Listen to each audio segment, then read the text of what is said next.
What would you do if the person you planned to marry told you your last name wasn't good enough for them? Hey everyone. Welcome back to Breakup Cheater. Today's story is a little different. Not loud, not violent, not even full of screaming fights. But it's a quiet kind of betrayal, the kind that sneaks up on you while you're still holding their hand. Let's begin. My name is Nathan Delgado. I'm from a long line of proud, working-class Puerto Rican Americans in New Jersey. My father was a firefighter. My grandfather, a bricklayer. The Delgado name meant something. Still means something. When I proposed to my fiancée, Camille Foster, I thought we were building something sacred. We were at the county clerk's office, filling out paperwork for our marriage license. It was a quiet Thursday. The kind of afternoon where even your pen sounds too loud on the form.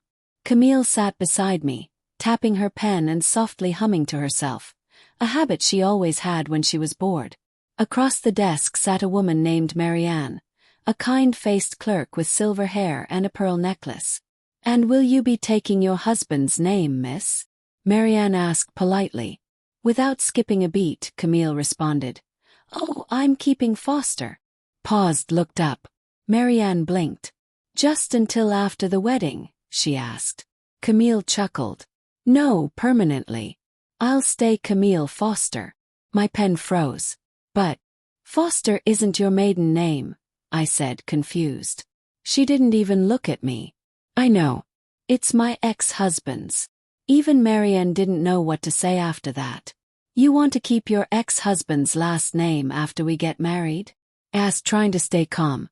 She raised her eyebrow like I was being overdramatic. "It's not that deep, Nate. It's just a name. Just a name. Foster sounds smoother. Delgado's kind of harsh and heavy. It's more polished for my work." I couldn't believe what I was hearing. My name was too ethnic for her taste, apparently. Never mind the heritage, the family, the pride. It didn't fit her aesthetic. That day I didn't argue. I just signed the papers in silence. But something cracked deep in me. That night, she curled up beside me, talking about wedding menus and centerpieces like nothing had happened. Like she hadn't just told me my name. My legacy wasn't good enough for her to carry. I didn't mention it again. She assumed I had let it go. She always did that. Start a fire, then act like it wasn't burning behind her. 2 days later, she left for a wellness weekend in Savannah with her bridesmaids. Yoga, wine, spa treatments. I told her to have fun. She kissed me on the cheek and said, "Don't miss me too much." But the moment she left, I got to work. I opened the desk drawer where I kept every wedding contract. Catering, photographer, venue, honeymoon, all in my name. I combed through every cancellation clause, every refund policy. I made a list. The first thing I did was grab the dress. $7, 900 custom lace gown, paid on my card. No alterations yet. Returnable for a full refund within 90 days. We were on day 83. I packed it back in the garment bag and drove to the boutique. The girl at the counter gave me a funny look but processed the return. Money went straight back to my card. That same afternoon, I canceled the tux fitting, the calligrapher, and emailed the venue. Section 5.2 of their contract allowed cancellation with a refund if it was at least 6 months before the wedding. Ours was still 7 away. I got $300 back. Then the big one, the honeymoon. 10 days in Greece. Fully paid. I called the travel agent and asked to reroute the booking. Same dates, new destination, Norway. I'd always dreamed of seeing the aurora borealis. By nightfall, I had recovered over $20,000. Everything we'd built for this wedding. Dismantled with precision. Quietly. Cleanly. No screaming. Just cold facts and clear choices. I packed her bridal magazines, her seating charts, the sample favors. I laid them on the guest bed.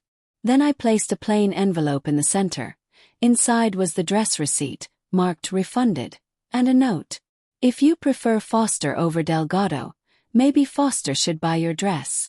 She came back Sunday evening, tanned and glowing, talking about bridesmaid robes and mimosa bars. I looked her dead in the eyes. You're going to miss a lot more than me. She found the envelope a few minutes later. I stood in the hallway as she read the note. She turned slowly. You returned my dress. Her voice cracked. I paid for it. Are you serious? Over a name. I didn't raise my voice. Not just any name. Name. The name you refused because you said it didn't fit your image. You're blowing this way out of proportion. No, I said. I'm just listening. You told me in your words and actions that who I am isn't good enough. That my name, my family, didn't look good on a LinkedIn profile. So I decided to act accordingly. She tried to argue. It's 2025. No one changes names anymore. You didn't keep your maiden name, I said. You kept his name. The man before me. That wasn't feminism. That was branding. He gasped. So this is punishment? No. This is reality. You showed me who mattered to you. And it wasn't me. She got quiet after that. But the real storm didn't start until Tuesday. One of her bridesmaids, probably Jasmine, leaked screenshots of Camille's group chat. Her actual texts. Delgado sounds like a gardener. Foster is better for emails. I'm not gonna be Mrs. Delgado. EW. That name screams spicy food truck. Nathan's nice, but Foster has a better ring to it. Plus it's neutral. The internet doesn't forgive fast. Her social media blew up. One of her reels went viral, but not the way she wanted. A TikTok creator read her messages out loud with dramatic music and subtitles. By the end of the week, it had 4 million views. Her brand deals vanished. The podcast she was scheduled to speak on about inclusive wellness cancelled.